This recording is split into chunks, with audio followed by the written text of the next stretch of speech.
होती है। कैसे बतावे कहे वो दिल लगाया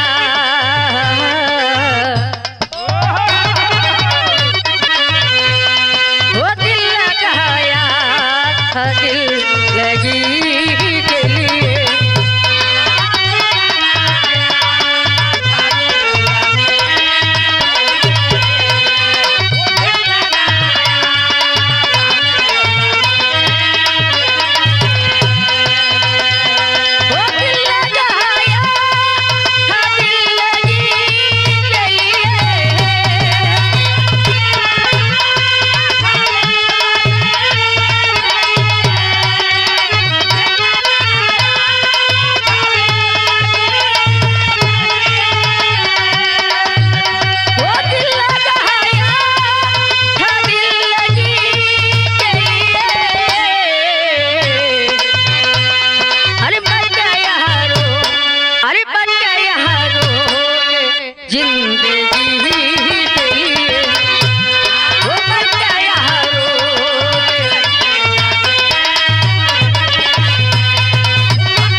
अच्छा बाबूजी, ये तो आप सब सभी बदे मनोरंजन रहल, लेकिन आप सबके बीच में एगो भी रहा वीर रस की भी रहा हम देता नहीं जन के हमारे नटराज स्टूडियो जौनपुर। आशा ना पूरा विश्वास आप सभी के पसंद जरूर आए। चलिए आई मास्टर।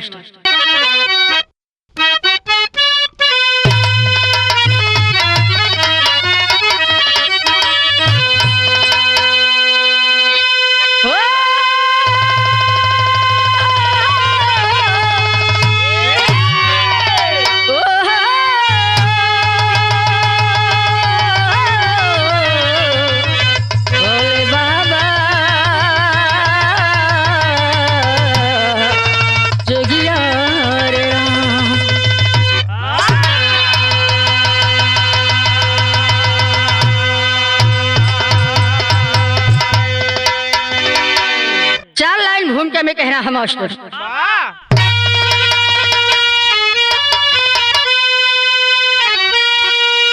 तो स्वतंत्र भारत को देखो मैं सपना, अरे मगर न बदले न बलिदान होगा, अरे सूरज सुबह का नया देखना हो तो रक्त रंगीन अभियान होगा, शहीद को अब न जलने देंगे, अरे बहुत जल चुके हैं कपन मुझे दिलों का, अरे सजेंगे शहीदी कपन ओढ़ के हम, मिटेंगे मकर कर पतन कुछ दिलों का।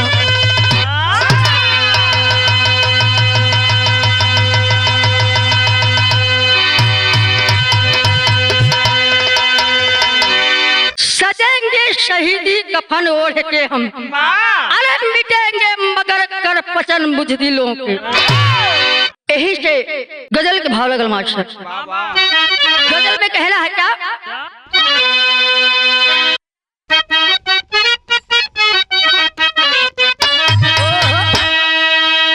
अरे हुसैन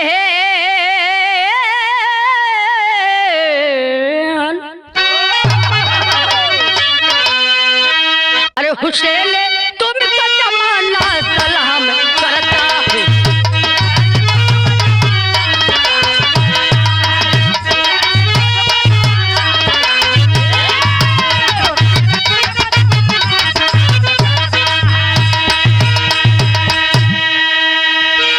लेकिन भाव में कहना है जितना अच्छा गजल उतरे अच्छे भाव में कहना क्या?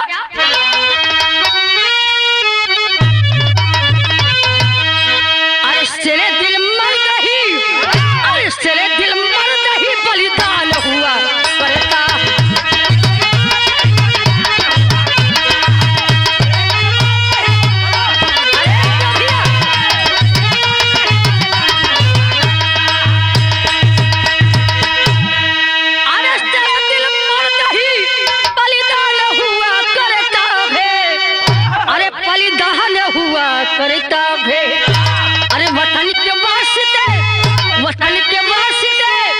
वतन के वास्ते कुर्बान हुआ, वतन के वास्ते।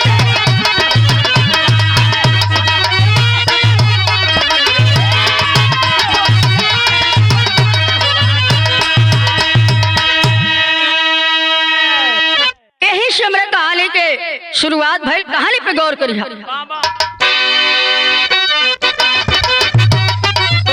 क्या बात है।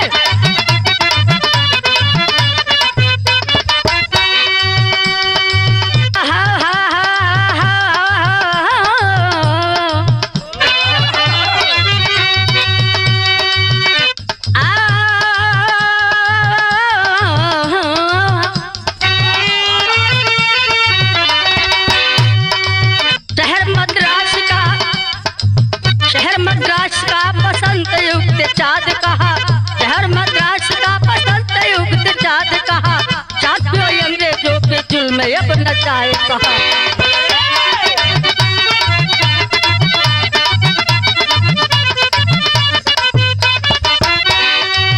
जिलाधिकारी लड़कर जन वहीं पे रहता है, जिलाधिकारी लड़कर जन वहीं पे रहता है, कुंवारी करियों की इज्जत का दफन करता है।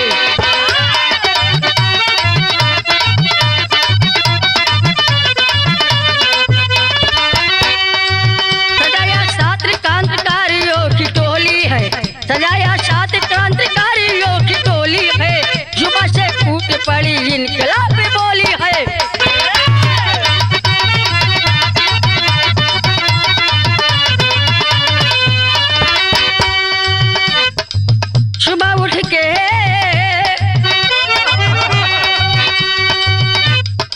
सुबह उठ के कचहरी का घेराव करना है, सुबह उठ के कचहरी का घेराव करना है, गुलाम जीवन बिस्तर वहीं पे मरना है।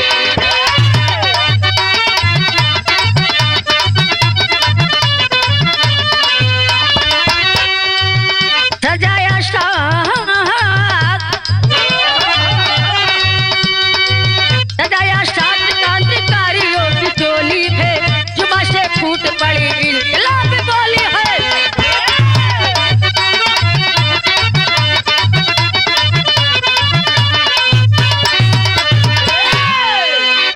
वहां हमारी भारत माता गुलामी की बेड़ी में जकड़ी हुई करा रही थी।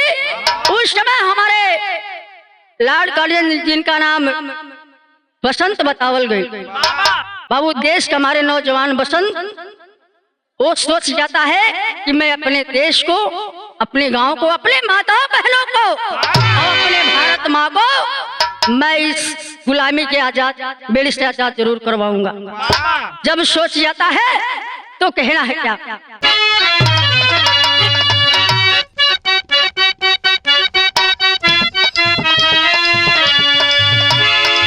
कोनो मेहरारू के मन से धू रोज ड्राइवरिंग करे, सहेली आके पूछे का हो सकी और तार सैया का करे लेन, काहे सखी का बताई हमार सैया गाड़ी चलावेलन, कलन गाड़ी चलावेलन, कलन हाँ हो, तब बतावे कैसे।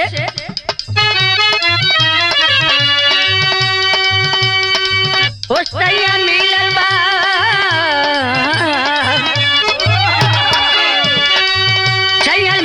ड्राइवर तो चला ही गाड़ी हो,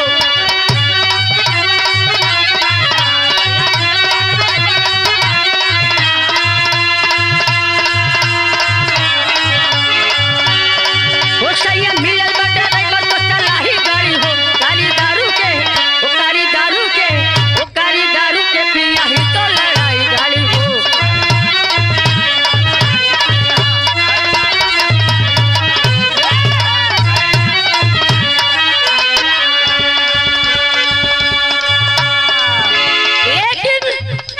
हमारे वो देश के नौजवान एक बात कहता है क्या, वो क्रांति धाने से गुजरे इनके लाभ बोलिया,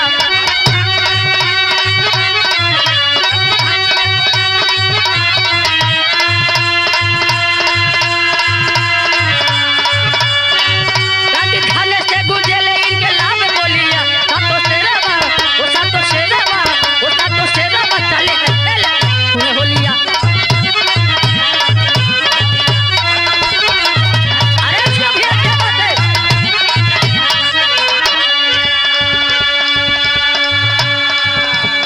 अहले वतन के हेतु पीते बहु छाले।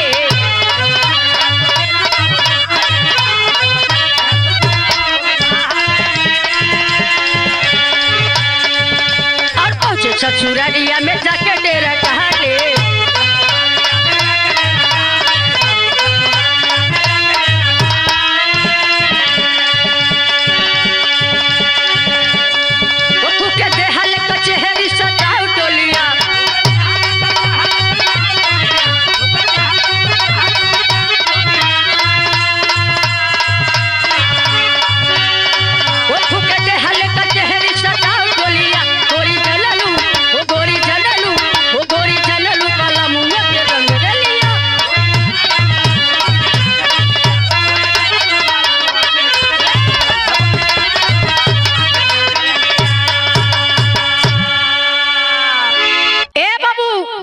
जिसका नाम लॉर्ड कर्जन बतावल गई,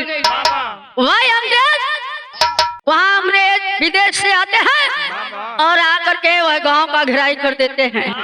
जब गांव का घेराई कर देते हैं ए बाबू, उसी समय गांव जब घेर जाता है तो सभी गांव वाले बड़ा मुश्किल में हो जाते हैं। माताएं पहले बड़े अफसोस में हो जाती है कि हमारे बेटी बहन का इज्जत अब कैसे बचेगा। ए बाबू, बड़ा गांव के लोग परेशान होने लगे कि अब कौन उपाय कैल जाए। लेकिन बाबू वह गांव में एगो जवान एगो लड़का रहे, जो ने लड़का के नाम बसंत बतावल गए। अभी नई नई शादी भइल बा, लेकिन वो देखता है कि हमारे गांव में सभी लोग बड़े परेशान हैं, अंग्रेज घेराव कर देते हैं और वह लॉर्ड कर्जन अपना हुकूमत चलाने लगता है। जब ये सब देखता है तो परेशान होने लगता है। बसंत सोच जाता है कि मुझे कुछ करना पड़ेगा। करना कैसे पड़ेगा, वो अपना दिमाग लगाता है। कहना हम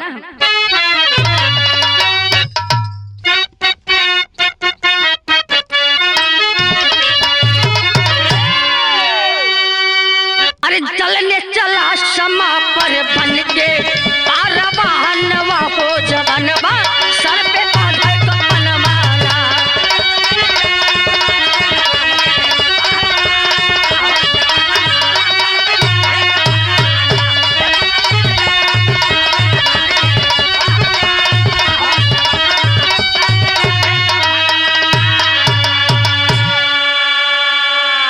अरे गोली चौधरी कलेक्टर कराया, अरे जिंदा है बसंत पकड़ाया। अरे तुरंत फांसी का आर्डर लगा है, अवनी अंबर के शोके समाया।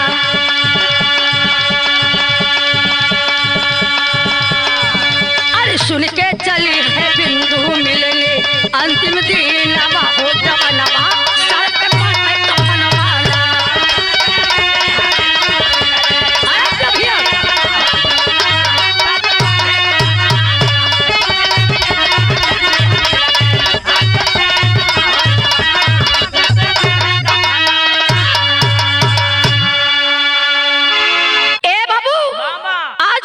बसंत की पत्नी बिंदु आज वो सुनती है कि हमारे गांव के ऊपर मुसीबत आया है।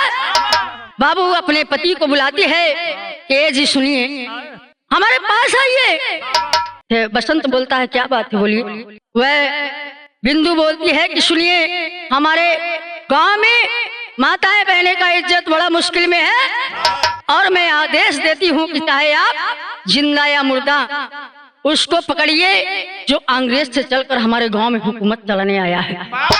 ए बाबू, बिंदु सोच जाती है और अपने पति को बुला के कहती है, बसंत भी कहता है अगर तुम्हारी जैसी पत्नी अगर हमको मिल जाए साहस देने वाली, तो समझ लीजिए कोई भी पति मजबूर नहीं हो।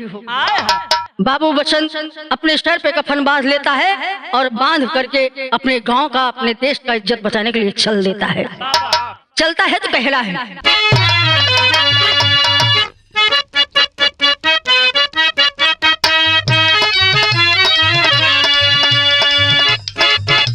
इस समय बसंत सर पे कफन बांध लेता है, चलता है। उसी समय बिंदु एक बात कहे लिखा, लेकिन तर्ज में कहना है, अरे गोरी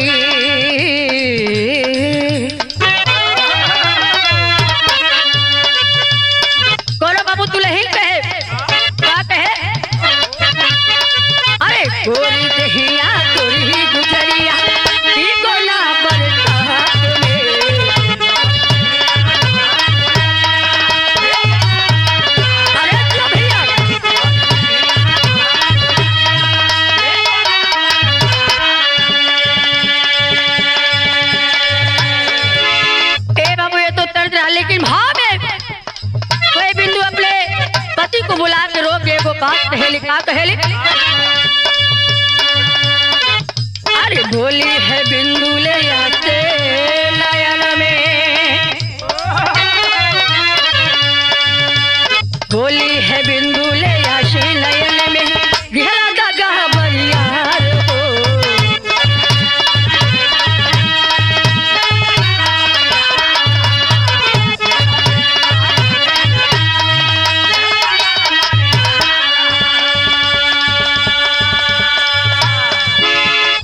अध जल नैया में छोड़े के जाला, अध जल नैया में छोड़े के जाला, बिना बनल बरियार हो।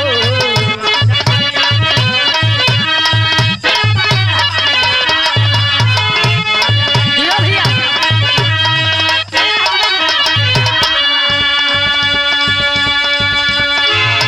बिंदु कहती है कि पति जी अभी हमारा आपका नया नया शादी भइल गोना भइल बा, छोड़ के जा रहे, हमको कोई गम नहीं है, लेकिन एक बात का दुख है। क्या? एक 7 माह बीतल लगवनवा, भारी भइल मोर शरीर हो।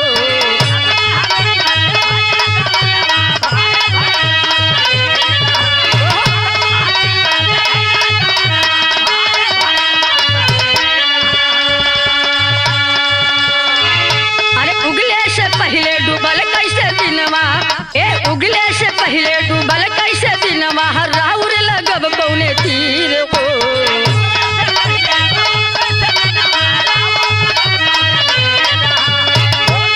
भैया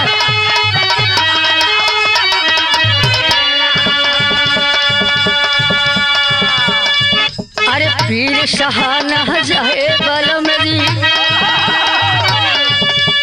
पीर सहाना जाए बलम दी, दिला दगा बरियार हो। पीर सहाना जाए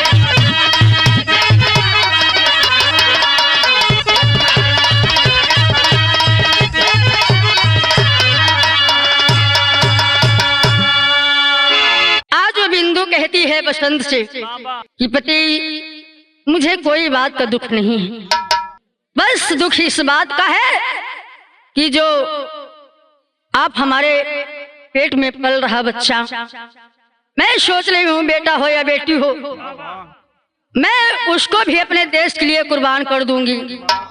और आप जा रहे हैं, मुझे इस बात की दुख नहीं है, दुख इस बात के है कि मैं अकेले यहाँ कैसे रहूंगी, अपने बच्चे को पालन पोषण कैसे करूंगी।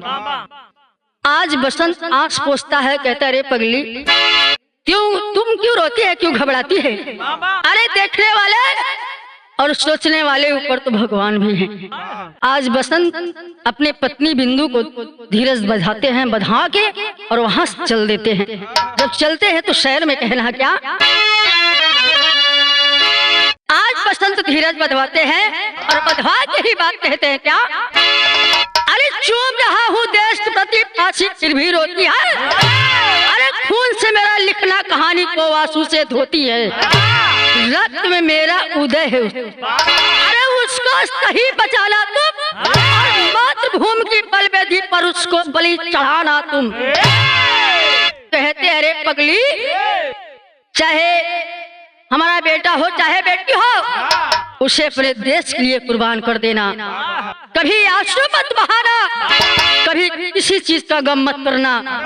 अगर हमारा देश है तो हम सब परिवार भी हैं। आज बाबू इतनी बात कह के चल देते हैं और जब जाते हैं तो गीत में कहना हमारा,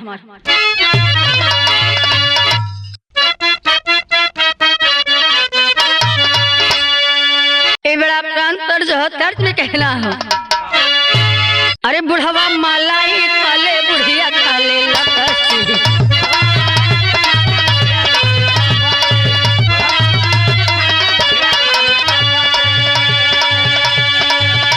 अरे केहू से ना कहा बाबा कहिया पिए बेकसी, केहू से ना कहा बाबा कहिया पिए बेकसी, बुढ़वा मालाई काले बुढ़िया काले लकसी।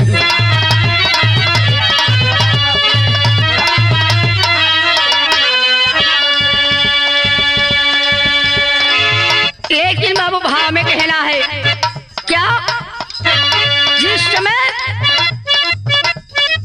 बिंदु बाबू गर्भवती होती है। कुछ दिन बीतता है और जब बीतता है तो आज बिंदु एगो सुंदर से एगो बेटी के जन्म देवेली।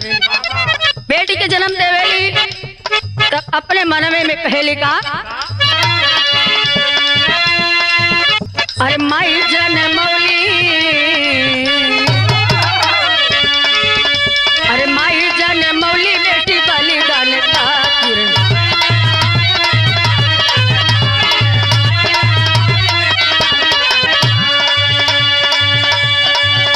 अरे प्रिया के निशानी देले हिंदुस्तान खातिर, प्रिया के निशानी देले हिंदुस्तान खातिर, माई जनमौली बेटी बलिदान खातिर। क्या बात है?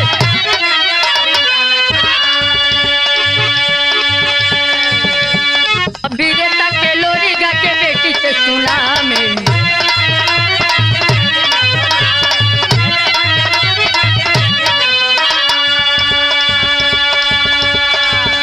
और हुई 12 साल के स्कूल में पढ़ावे।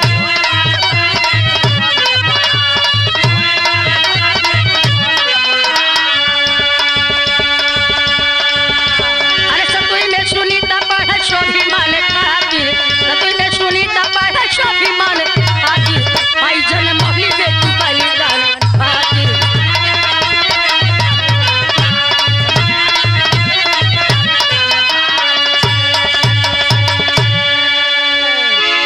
ए बाबू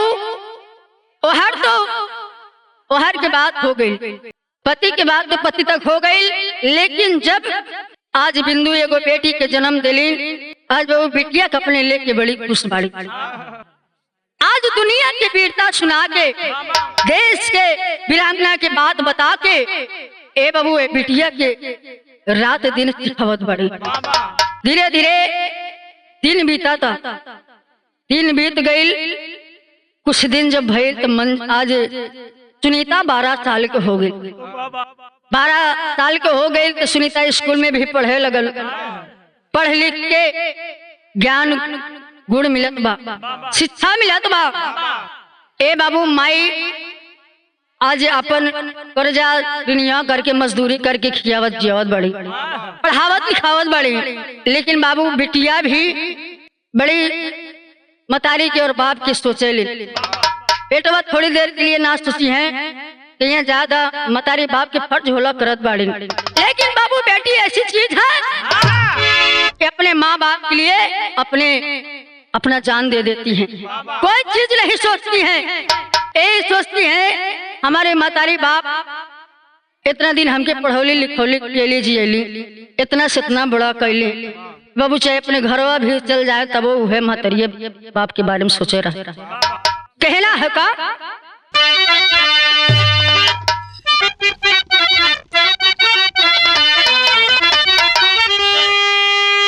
ए बाबू कोनो ननद अपने भौजाई से गो बात है, यह कहे ए भौजी बड़ा दिन बीत गई हो, अभी हमार जवानी ना देखा तो का।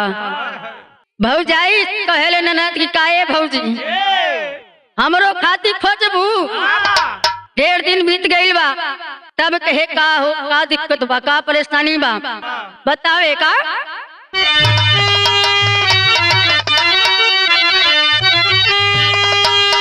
अरे कही जा भौजी भैया जी से, अरे कही जा भौजी भैया जी से, अरे कही देते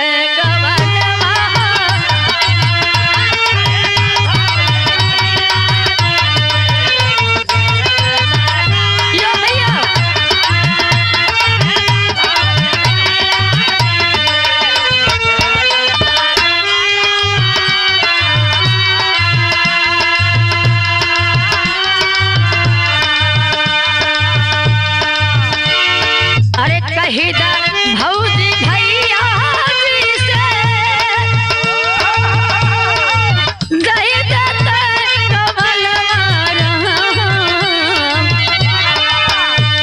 अरे तू ये चीज पहली ही दे दे, तू ये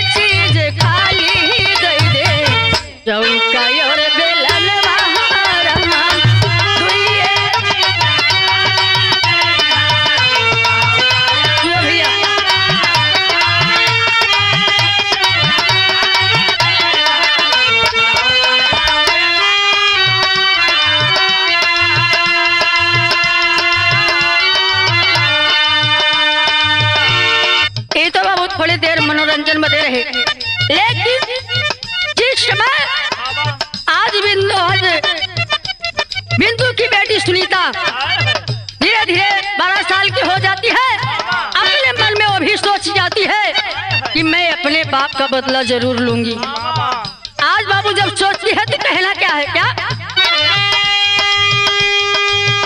खूनी से रवाता है खूनी, खूनी से रवाता है खूनी, गरजली भवनिया राम, खूनी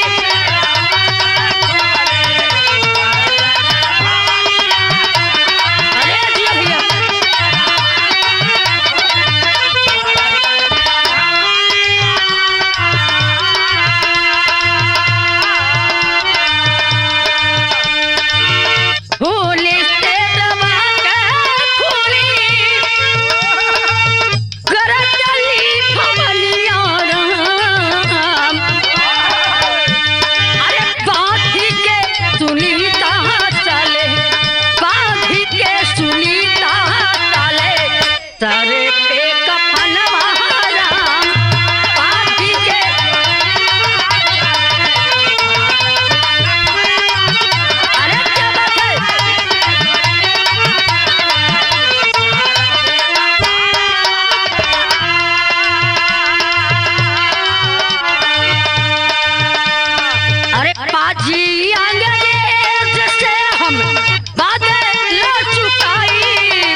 सुनीता समझ जाती है, अपने माता को रात में बुलवाती है, बुलवा के कहती माँ मुझे पूरा सच्चाई बताइए, क्या बात है।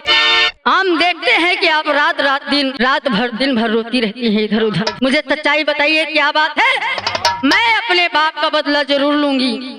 ए बाबू आज बिंदु कहती है कि ये आखिरी दिन है और अब समय आ गया है, समय आ गया है कि अपने बेटी की हर सच्चाई हर बात बता दिया जाए। बाबू आज बिंदु अपने बेटी सुनीता को बुलाती है, बुला के बैठा के समझाती है कि तुम्हारे पिताजी अपने देश के लिए, अपने बहन बेटियों की इज्जत बचाने के लिए आज देश के लिए आज शहीद हो गए। ए बाबू शहीद हो गए, और कैसे शहीद हो गए अब हर बात बताती हैं, और बता के अपने बेटी को, बेटी भी तैयार हो जाती है। बाबू सर पे कफन बांध लेती है और घर से बाहर निकल जाती है। किस भेष में निकलती है, स्कूल में जाती है, अपने माँ से कहती कि माँ रो मत, में घबराने की कोई जरूरत नहीं है, तुम्हारी बेटी तुम्हारा बेटा ही है, और अपने बाप का बदला बिना लिए मैं जिंदा नहीं रहूंगी। ए बाबू इतनी बात कहती है कि को बात कहती क्या,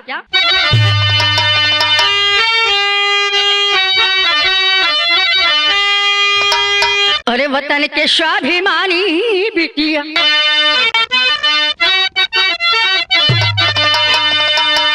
अरे वतन के स्वाभिमानी बिटिया, अरे वतन के स्वाभिमानी,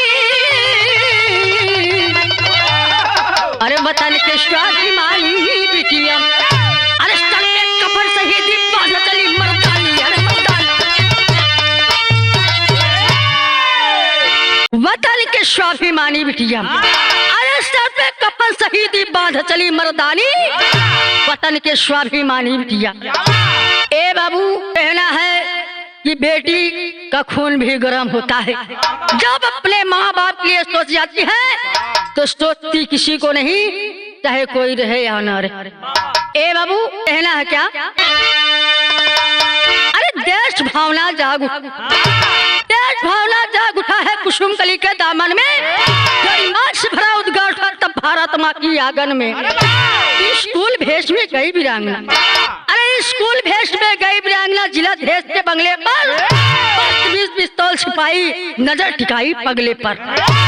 ड्यूटी पर तैनात सिपाही, अरे ड्यूटी पर तैनात सिपाही अंदर खबर जलाया है और चार कलेक्टर कुमारी कन्या बंगले में बुलवाया है। ए बाबू, वही स्कूल के भेष में वो सुनीता बहरे खड़ी भी आ, तो जैसे बहरे दो चार गो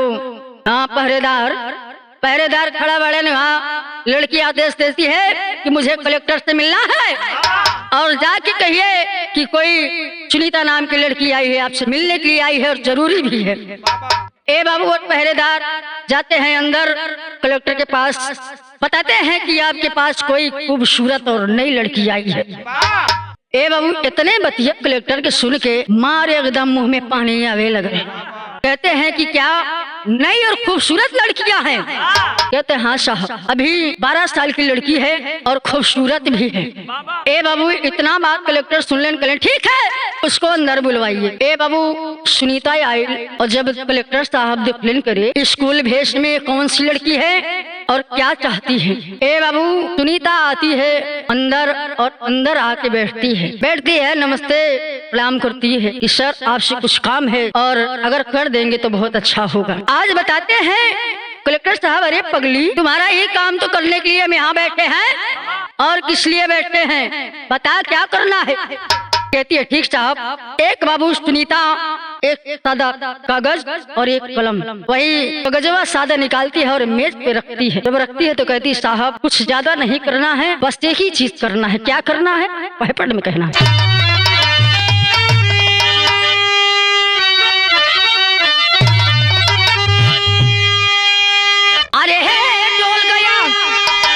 अरे डोल गया लख चंदा के चदनिया मनवा पापी के, अरे डोल गया लख चंदा के चदनिया मनवा पापी के, अरे छुआ चाहे 16 भर बदनिया मनवा पापी के।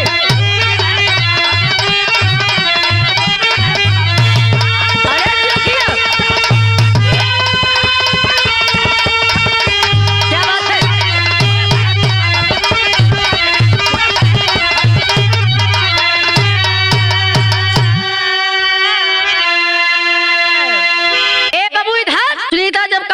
है उस कलेक्टर का नियत समझ जाती है, ए पापी कमीना का नियत समझ जाती है कि ये इसका नियत क्या है, नियत क्या है, कैसा है। अरे नियत समझ कर तू सुनीता, अरे बोली बात भी सहेली हो, अब प्रतियोगिता में सम्मिलित कल कह राखी है रैली हो। अरे रखी मेज पर कागज एक भवरिया मनवा पापी के, मैं रखी मेज पर कागज एक भवरिया मनवा पापी के, अब बना के दस्तखत कर दो मैं हर बनिया मनवा पापी के।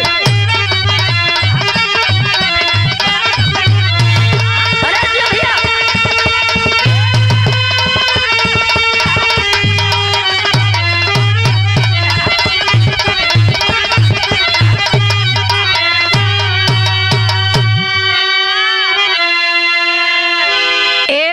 इतने ये तो सुनीता चाहत बा। आज वही मेज पे जब कागज रखती है कहती साहब आपको बहुत तकलीफ देने की हमको जरूरत नहीं है और न मैं चाहती हूँ कि आपको ज्यादा तकलीफ हो, इसलिए बस आप एक दस्तखत कर दीजिए क्योंकि हमारे स्कूल में कुछ काम है और आपका मुझे साइन चाहिए। आप कर देंगे तो बड़ा मेहरबानी होगा, कम से कम जो मेरा काम रुका है वो मेरा काम पूरा हो जाएगा। आज बाबू जैसे कलेक्टर पेन उठाता है और दस्तखत करने चलता है, उसी समय सुनीता एगो काम करती है। क्या करती है?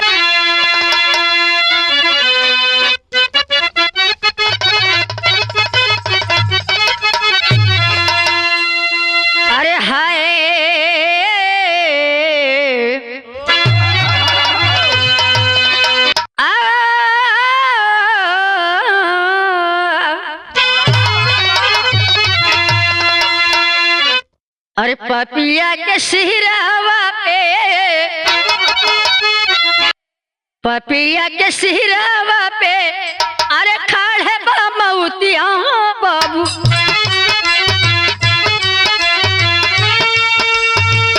मानव हमें पले नहीं धारे ले धिया,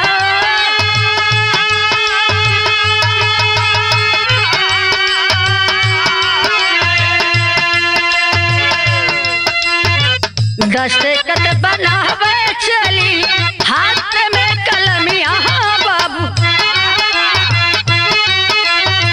नीचे कर डाला पाछू कौलस बेईमान,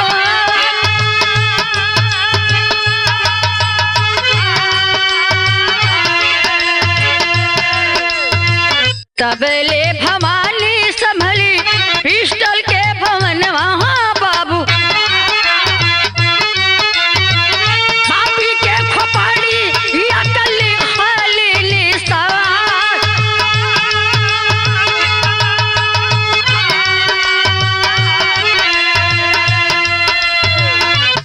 बाबू आज सुनीता जब कलेक्टर चलता है दस्तखत करने, उसी समय मौका सुनीता पा जाती है और जब पाती है तुरंत अपने वस्त्र में से पिस्तौल निकाल लेती है। निकाल करके वह निशाना ले लेती है और निशाना लेती है तो करती क्या है,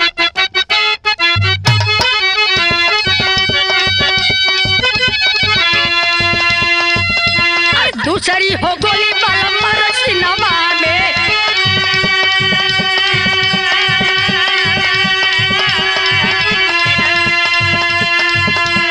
दूसरी हो गोली बरमर सिनेमा में।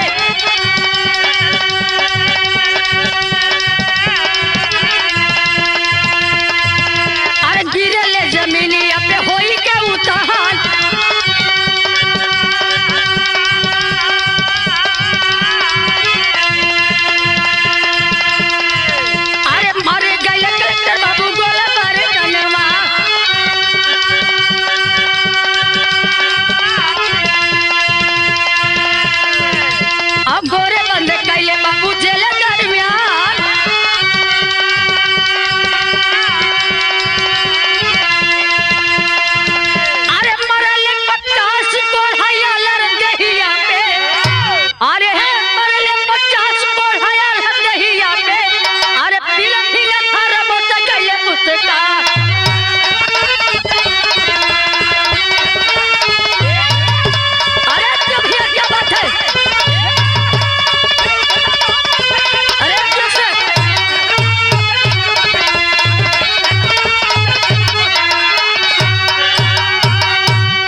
जिस समय बनाने चलता है उसी समय सुनीता पिस्तौल निकाल तान लेती है और तान करके कलेक्टर के खोपड़ी में निशान लेके मार देती है। बाबू तर तर तर तर मारती है और उस कलेक्टर कमीना के खोपड़ी उड़ जाता है। बाबू जिस समय उड़ता है उसी समय खड़े में कहना है मास्टर,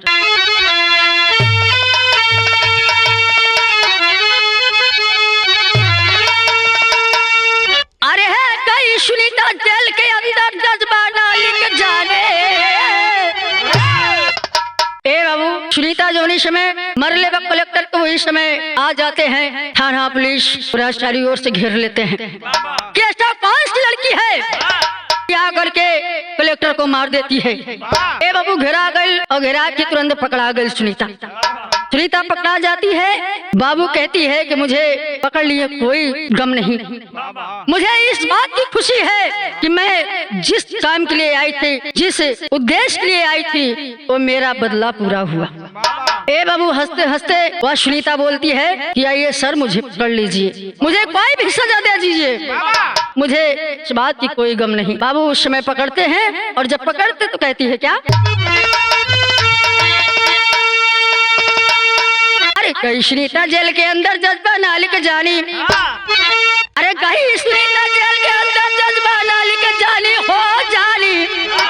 ए बाबू जैसे पकड़ाइल तो वही समय कलेक्टर लिख दे हूँ, आदेश हो गई बाहर से, इस लड़की को काला पानी की सजा हो जाना चाहिए। ए बाबू काला पानी का सजा तो हो गया। मनवा में अपने वो सुनीता रोती है और रो रो के जब थाना पे पकड़ा के गई तो रो रो के कहती है कि सर मेरा एक सपना है और मेरा एक आखिरी ख्वाहिश है। क्या है? अरे गई सुनीता जेल के अंदर जजमाना लिख जानी हो फांसी। अरे फांसी लिख दी त्यागी बन गई भवली यह वतन कई बिटिया।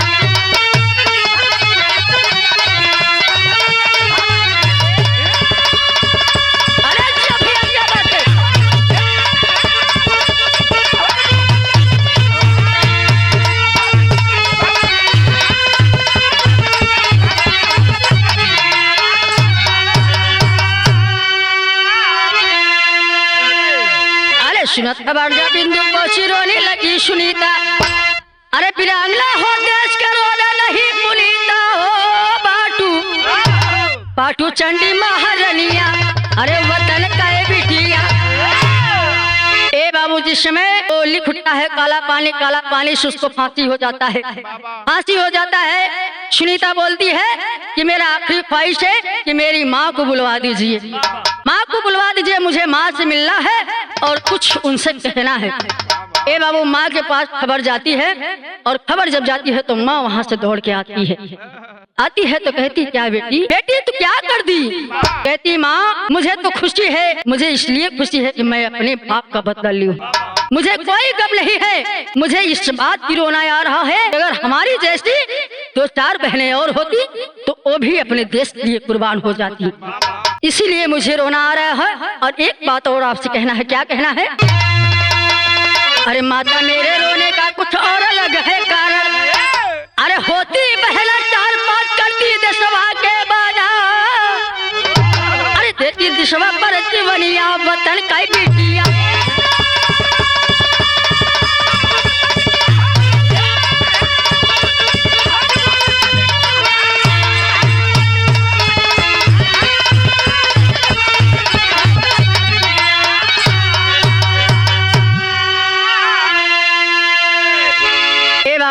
वहीं सुनीता को फांसी की सजा हो जाती है और हंसते हंसते फांसी पे चढ़ जाती है। माँ रोती है लेकिन फिर भी उसके आंख में खुशी की आंसू रहती है कि मुझे मेरी बेटी फांसी चढ़ गई, मुझे उसको गम नहीं है।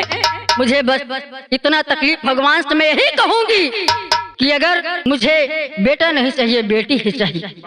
अगर हमारे सुनीता जैसी 2-4 बेटियां और होंगी तो मैं भी उनको यही सिखाऊंगी कि अपने देश के लिए कुर्बान हो जाना, अभी पैर पीछे मत हटाना। आखिरी में कहना गुरु हरक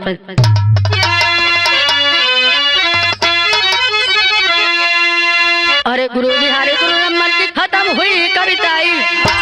अरे शर गए बेचल बगिया अमर पर लहराई।